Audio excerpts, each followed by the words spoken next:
Interview questions. जी हाँ, जैसे कि हमने पिछले सेशन में बताया था कि इंटरव्यू क्वेश्चंस क्या क्या आ सकते हैं। तो सबसे पहले आता है कि डुअल टेबल क्या है। डुअल टेबल क्या है ये मैं बता चुका हूँ। यह प्री डिफाइंड डमी टेबल है जो ओरेकल में ही रहता है। आप इंटरव्यू में बोल सकते हैं। अब बात आती है कि नल क्या है। नल कोई वैल्यू एग्जिस्ट नहीं करता है, कोई ब्लैंक स्पेस नहीं होता है, कोई जीरो स्पेस नहीं होता है। आप ये भी बता सकते हैं इजी तरीके से नल के बारे में। अब बात आती है व्हाट इज कॉन्स्टेंट। ये पूछ सकते हैं इंटरव्यू में कि कॉन्स्टेंट आपने यूज़ किया है प्रोजेक्ट में कि नहीं। अगर आप बताते हैं कि हाँ यस मैंने कॉन्स्टेंट यूज़ किया है, तो वो बोलेंगे कि कॉन्स्टेंट का क्यों यूज़ है, क्या होता है कांस्टेंट। तो आप बता सकते हैं कि कांस्टेंट एक बिजनेस रूल है जो टेबल लेवल पर लगाई जाती है फॉर द वैलिडेशन। और कांस्टेंट में क्या क्या चीज़ें आती है, प्राइमरी की आती है, यूनिक की आती है, चेक कांस्टेंट आता है, और क्या आती है, नॉट नल आता है, और क्या आता है, फॉरेन की आता है। एम आई राइट। तो यह सारी चीज़ें आप बता सकते हैं। नेक्स्ट जब आपसे पूछ सकते हैं इंटरव्यूअर कि अच्छा आपने प्राइमरी की भी यूज़ किया है, यूनिक की भी यूज़ किया है, अब इन दोनों में अंतर बताइए। आपको क्लियर बताना होगा कि प्राइमरी की डुप्लीकेट वैल्यू एक्सेप्ट नहीं करती है और प्राइमरी की नल वैल्यू एक्सेप्ट नहीं करती है।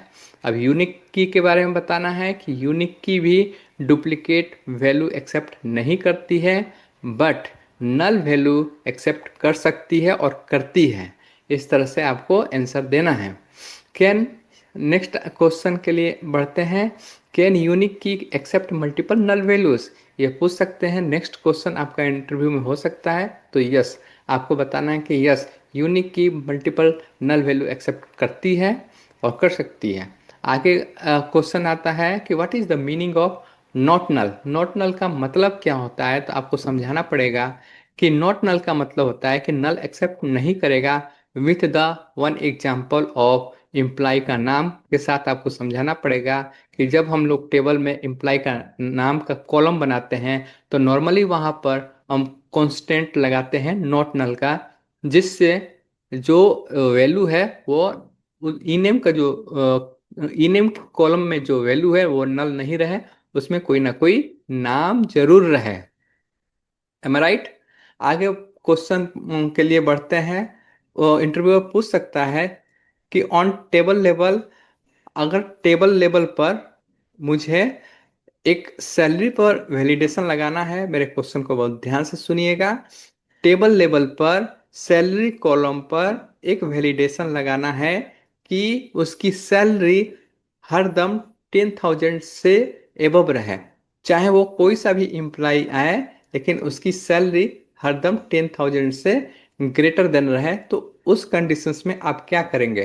तो आपको सीधे बोलना है कि उस कंडीशंस में मैं चेक कांस्टेंट लगा दूंगा। और इसी तरीके से आप चेक कांस्टेंट के प्रैक्टिस जब कीजिएगा तो वहाँ पर आप बता भी सकते हैं, बोर्ड पर बता सकते हैं या फिर कॉपी पर बता सकते हैं और वर्बल भी बता सकते हैं। तो ये था आज का इंटरव्यू क्वेश्चन।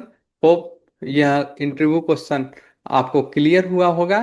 होप आपको ये सारे इंटरव्यू क्वेश्चंस क्लियर हो गए होंगे। अगर आप इस वीडियो को एक दो बार फिर से देखेंगे तो आपको इसी तरीके से और समझ में आएगा। नेक्स्ट सेशन में आगे के नेक्स्ट टॉपिक के साथ मिलते हैं। तब तक के लिए नमस्कार, धन्यवाद।